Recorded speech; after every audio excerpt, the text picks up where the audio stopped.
O Senhor esteja convosco. Ele está no meio de nós. Proclamação do Evangelho de Jesus Cristo segundo Lucas. Glória a vós, Senhor.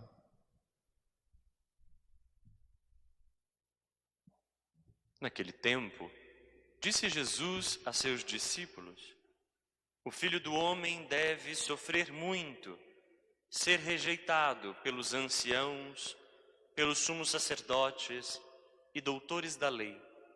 Deve ser morto e ressuscitar no terceiro dia. Depois Jesus disse a todos: Se alguém me quer seguir, renuncie a si mesmo, tome a sua cruz de cada dia e siga-me. Pois quem quiser salvar a sua vida, vai perdê-la. E quem perder a sua vida por causa de mim, esse a salvará. Com efeito, de que adianta um homem ganhar o mundo inteiro, se se perde e se destrói a si mesmo? Palavra da salvação. Glória a vós, Senhor. Pelas palavras do Evangelho sejam perdoados nossos pecados.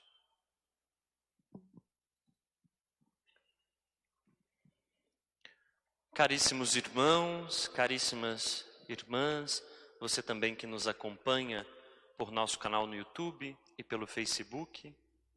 O Evangelho de Lucas, que nós ouvimos agora, nos apresenta um Jesus que é pura misericórdia. Um Jesus que veio mostrar um rosto de Deus diferente daquele que os anciãos, os sacerdotes e os mestres da lei apresentavam. A religião do tempo de Jesus pregava um Deus, muitas vezes, ranzinza, um Deus que separava as pessoas entre puras e impuras, que exigia sacrifícios, que estava longe dos impuros. Se estes impuros não fizessem rituais de sacrifício, eles não seriam atendidos, não seriam escutados. Deus era propriedade de uma religião. E de repente aparece Jesus mostrando um outro rosto de Deus. Um Deus que é misericordioso, que está do lado dos mais pobres, que veio justamente para aqueles que sofrem, como remédio que se derrama nas feridas da gente. Jesus Cristo apresenta este Deus. Enquanto a época de Jesus não aceita as mulheres e as discrimina, Jesus está do lado das mulheres. Enquanto a cultura de Jesus detesta, se separa, se põe longe dos mais pecadores, Jesus vai para o lado deles. Porque Jesus veio trazer misericórdia. Mas Jesus não é um tolo. Ele sabe que a mensagem dele não vai ser ouvida por todo mundo. Ele sabe que a mensagem dele não vai ser aceita. Pelo contrário, essa mensagem incomoda. Incomoda gente que exerce medo na vida dos outros. Porque prega um Deus que ama, ao invés de um Deus que castiga. Incomoda essa religião que faz terrorismo. Incomoda os poderosos que dominam sobre os mais fracos. Jesus sabe que a sua mensagem não vai chegar em todos os ouvidos do mesmo modo. Por isso, quando ele diz, o Filho do Homem há de sofrer muito, Jesus não está fazendo adivinhação. Jesus não é mãe de Ná. Jesus está lendo o seu tempo. Jesus está sendo inteligente, perspicaz. Ele sabe o que aconteceu com todos os profetas. Onde foram parar os profetas? Foram eliminados. Alguns apedrejados. Alguns jogados no poço. Alguns exilados. Qual é o destino dos profetas? Os profetas não são ouvidos. Então Jesus sabia que a sua mensagem ia alcançar os corações de modo distinto. Para uns, ele seria causa de soerguimento. As pessoas iam se levantar, iam se pôr de pé, iam reconhecer a própria dignidade, iam querer mudar de vida, iam se sentir finalmente abraçadas por Deus. Já outros entenderiam a sua palavra como palavra de queda. Como ficariam os seus preconceitos? Como ficariam as suas regras, as suas normas? Eles já estavam acomodados com tudo isso. Estava tudo no seu devido lugar. E vem este homem perturbando a ordem. Então Jesus não passa mel na boca dos seus discípulos. Ele alerta os seus discípulos, aqueles que querem segui-lo, que muitas vezes a cruz, a resistência, a oposição, desprezo a essa mensagem do amor. A mensagem do amor não é acolhida sempre. Aos que querem viver do ódio. A mensagem da paz não é aceita por todos, aos que querem viver de violência. A mensagem da solidariedade não assenta nos corações do mesmo modo, aos que preferem viver de egoísmos. Então a mensagem de Jesus revela a verdade dos corações. Onde ele é luz, as trevas estremecem. E ele alerta os seus discípulos sobre isso. Não se enganem, a mensagem do Evangelho não é aceita por todos. A cruz, porque há rejeição dessa mensagem. A cruz, ela é imposta pelos poderosos. Quantos são os crucificados porque os poderosos não veem as necessidades dos mais fracos? Quantos são crucificados porque são desprezados pela indiferença? Quantos são crucificados porque a mensagem do amor não é ouvida? Jesus vai ser um deles. Um crucificado porque a mensagem do amor e da misericórdia não será aceita. A religião do tempo de Jesus prefere a mensagem do ódio, da violência. E isso está tão assim atual. É muito atual isso. Muito atual, porque ainda hoje há aqueles que são surdos, se tornam surdos, se fazem de surdos para essa mensagem. Ainda hoje fecham seus ouvidos, só querem ouvir aquilo que lhes interessa. O Espírito Santo só fala quando fala aquilo que eles querem ouvir. Quando não é o que eles querem ouvir, aí não foi o Espírito Santo. O Espírito Santo só atua quando ecoa os próprios preconceitos das pessoas, quando deixa elas no lugar delas, mas quando movimenta, quando desloca, quando faz as pessoas pensarem na própria vida, no que precisa ser vencido dentro de si mesmas, elas não querem ouvir. E então constroem cruzes com a própria palavra de Deus às vezes, cruzes com seus preconceitos, mais uma vez, cruzes com a violência da palavra, e crucificam ainda hoje os irmãos. Há cruzes ainda hoje, porque há muitos surdos à palavra da misericórdia de Jesus.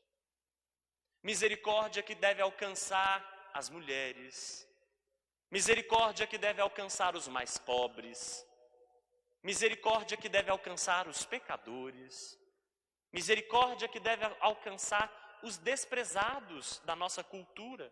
Quem são os desprezados da nossa cultura? Quem são os que sofrem na nossa cultura? São muitos. e sofrem porque muitas vezes a religião se ensurdece à palavra de Jesus. Se torna surda, com coração de pedra, não tem coração de carne. E por causa disso, porque não ouve, crucifica o irmão. Jesus diz mais aos seus discípulos. Ele diz: quem quiser me seguir, tome a sua cruz. Essa proposta de Jesus é assim, em outras palavras: quem quiser segui-lo, deve saber que haverá rejeições. Não desistir, portanto.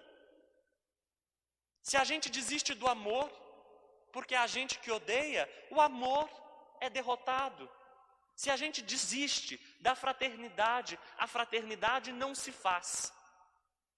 Jesus pede para assumir a própria cruz, quer dizer, não voltar atrás, não recuar, como ele não recuará.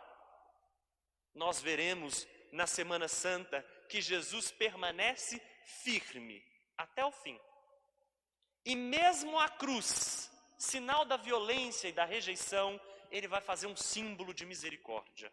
Perdoai-lhes, é o que ele diz. Então, Jesus transforma a sua própria dor em símbolo, em sacramento de misericórdia e de perdão para todos. E isso é muito forte, porque significa que a gente também deve fazer a nossa vida sinal de misericórdia para os outros, se a gente quiser seguir Jesus. Sinal de perdão, sinal de amor. Que sinal eu sou? Eu sou sinal de perdão? Ou eu sou sinal de violência? O que eu sinalizo com as minhas palavras, com as minhas atitudes?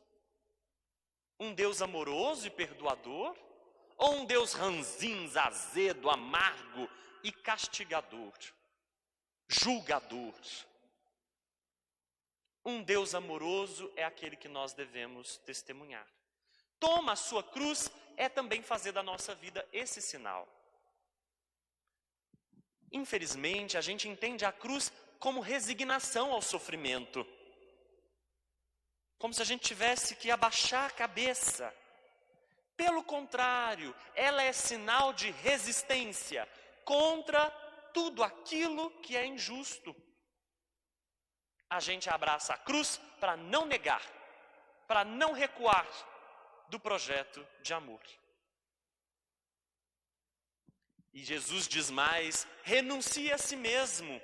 Isso é muito difícil hoje em dia da gente pensar, porque está todo mundo às voltas procurando por si mesmo. Uma procura absoluta por si mesmo, por satisfazer só os seus próprios interesses, só suas próprias necessidades.